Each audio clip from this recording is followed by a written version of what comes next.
wabarakatuh. Waalaikumsalam warahmatullahi wabarakatuh. Asyhadu an la ilaha illallah wa asyhadu anna Muhammadar Rasulullah wa la haula wa la quwwata illa billah. A'udzu billahi minasyaitonir rajim. Bismillahirrahmanirrahim.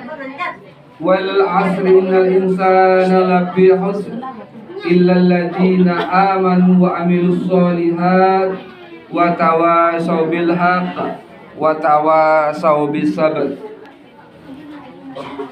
Ibu-ibu, ada Bu Hazah yang saya muliakan, yang saya hormati, Ibu Ketua Pengurus Majelis Taklim Darul Hidayah beserta semua jajaran pengurusnya yang saya hormati, yang telah memberikan waktu kesempatan untuk saya. Ibu-ibu semuanya yang saya hormati, yang saya cintai, yang saya banggakan, kelihatan semangat ya ibu-ibu ya. Kelihatan semangat. Memang kadang-kadang ya rasanya kok bermalas-malasan, ada rasa bermalas-malasan, tapi oke lah Bu, ini ya jangan disia-siakan ya, berhubung hayat masih di kandung badan ya Bu ya. Kita terus untuk mengingat Allah. Alhamdulillah berkat rahmat Allah Subhanahu wa taala kita semua masih dalam keadaan sehat walafiat ya Bu ya. Insya Allah lahir batin ya Bu ya. Fisiknya bagus, kuat, diharapkan juga psikisnya ya, mentalnya juga kuat.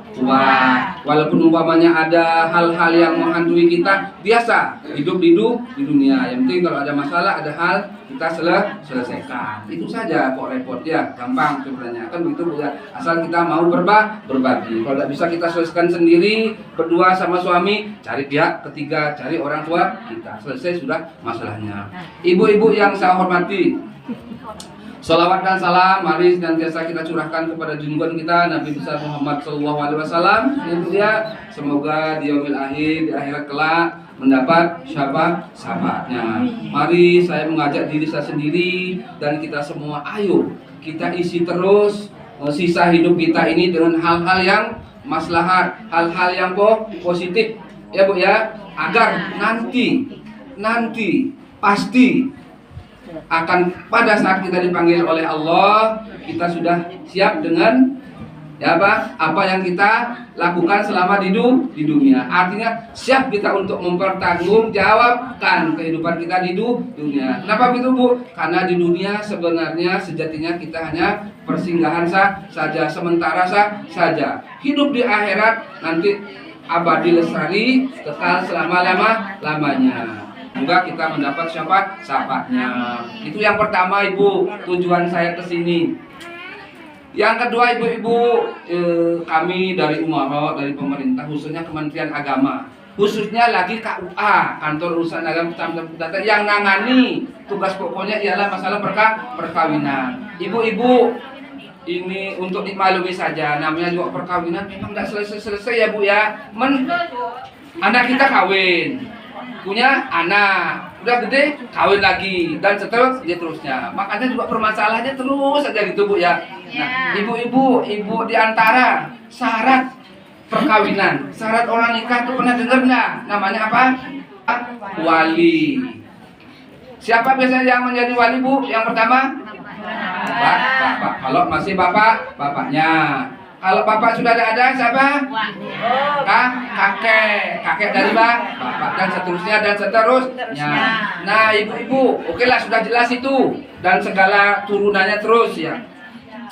Pernah enggak dengar Ibu yang disebut dengan wali abdol? Wali abdol sama dengan wali yang enggan atau tidak mau untuk menikahkan putrinya. Pernah dengar enggak? Pernah dengar ya? Nah, sebenarnya ada Bu. Mungkin karena mungkin ibu-ibu tugasnya masing-masing ya, mungkin tidak dengar dan tidak tahu. Tapi kita yang memang dari Kementerian Agama yang menangani diantaranya adalah masalah perkawinan banyak terjadi Bu. Anaknya sudah nangis minta kawin, ya. Anaknya sudah kadang punya pilihan umpamanya, ya. Tapi bapaknya sama ibunya tidak setuju. Sampai-sampai singkat cerita bapaknya tidak mau menjadi wali. Padahal itu apa ya? Gimana ya? tugas di antara tugas orang tua ialah ya menikahkan anaknya. Kenapa tidak mau? Nah, ini kenapanya ini kenapa kamu? Karena memang antara anak dan orang tua kurang ada kerjasama. Ya Bu ya. Mungkin anak juga keluar rumah, ke rumah siapa, ngapain, ngalihnya singoran kan orang tua. Begitu juga orang tua, pada keluar rumah singoran sinya mentakon. Nah, inilah terjadi namanya miskomunikasi, tidak ada kerjasama sama anak. Sampai anaknya nangis namun kalau sudah anak minta kawin gimana sih ya? Masa mau dia dibeliin motor baru umpamanya? Bisa saja karena memang kawin, hasrat untuk kawin itu namanya naluri, Bu. Apa naluri saya bahasa air kuning, bahasa Bali ini bahasa Sunda apa ya? Bukan keinginan dasar itu memang. Coba kita kalau bapak kita dan ibu kita dah punya insting, dah punya naluri untuk kawin, mana ada kita kan ya? Nah itulah sekitar itu dah namanya hakikat naluri. Kemudian tembalangin terus anak mau kawin, gede kainnya. Ya akhirnya ibu-ibu vaksin itu dawanan biar itu jadi masalah ya. Kalau memang setelah orang tua tuh kita sadarkan tetap tidak mau Bu, pokok singnya sampai orang tua nyai kamu kawin semua pokok singnya ada kejadian seperti itu. Nah urus saja Bu, kalau ada umpamanya kejadian seperti itu entah keluarga kita, entah kita sendiri, entah saudara kita, jangan putus asa, bisa kerjasama dengan kita selaku penyuluh Bu ya. Urus saja persyaratan nikahnya. Mereka kira sebelum kita mau kawin ngelin-ngelin lagi mau kawin. Bukan temen. Soalnya dari pisahan ya kira Bin. Belian sepeda baru tahun singnya. Udah harus kawin. Tidak.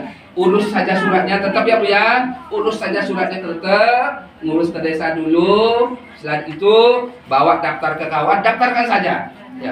Ya. Setelah itu nanti KUA akan mengarahkan untuk dibawa ke pengadilan agama. Nah, singkat cerita, nanti di pengadilan agama, majelis hakim akan memanggil kedua belah pihak untuk diajak musyawarah. Itulah gampangnya Bu. Itulah gampangnya diajak musyawarah maupun akan ditanya di sana. Ini anaknya Pak dan bla bla bla dan seterusnya ya Bu ya. Baru kalau sudah memang majelis hakim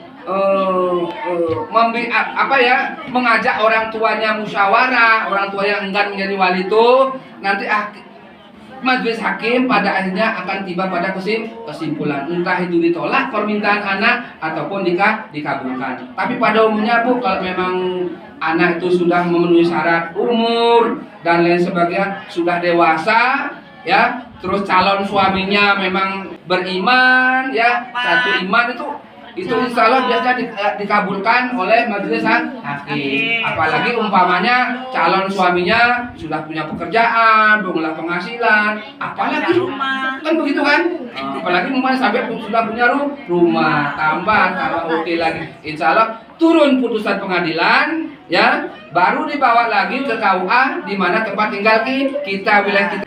Baru nanti berdasarkan itu kepala KUA akan menjadi walinya, namanya wali hakim. Artinya kalau keadaan seperti itu Bu, namanya wali hakim. Artinya pemerintah mengambil alih gitu.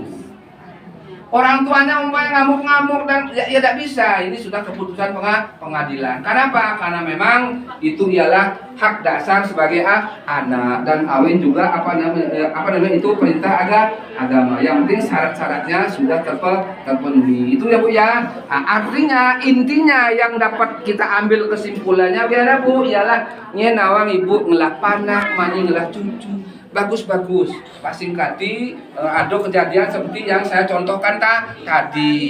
Takunin paman ngelah demenan panak kakek takunin nyencu kakek tawasin cocok.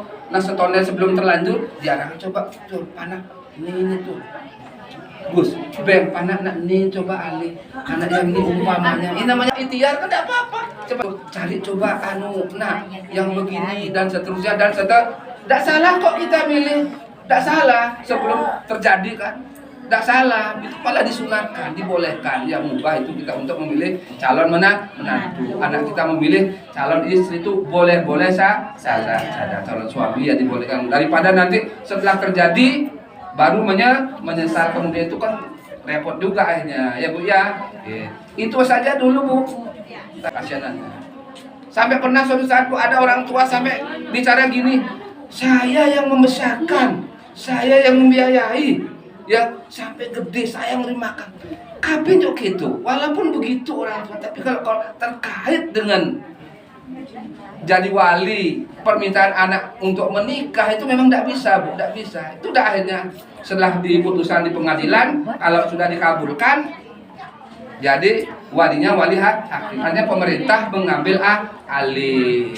Ya, yang kasus yang kemarin tidak perlu saya sebut namanya, akhirnya memang bagus Bu. Hanya orang tuanya juga menyadari, apalagi sudah ada cucu, bilang dah cerita yang kemarin. Karena tidak ada salah siapa Bu. Itu ialah murni karena miskomunikasi. Juga mungkin karena dari kami, dari Umara, dari pemerintah yang memang kurang intens untuk datang ke Ibu menyampaikan informasi ya Bu ya. Makanya nanti kalau saya datang lagi mesti selalu ada hal-hal yang urgen, hal-hal yang penting yang ingin saya sampaikan ya Bu ya. Mungkin dalam hal-hal yang lain ada nanti mungkin kaitannya dengan ada namanya undang-undang perlindungan anak, bagaimana itu perlindungan anak nanti pada saat pertemuan berikutnya saya akan sampaikan ya Bu ya. Ini saja dulu Bu yang dapat saya sampaikan Bu ya. Sekali lagi maaf ya. Saya selaku manusia biasa udah tentunya ada hal-hal yang tidak berkenan, mohon dimaafkan. Saya akhiri sampai di sini, tidak ada tanya jawab lah Bu ya, kapan-kapan aja ya Bu ya. Demikian ibu-ibu yang dapat saya sampaikan. Billahi taufiq wal hidayah. Wassalamualaikum warahmatullahi wabarakatuh.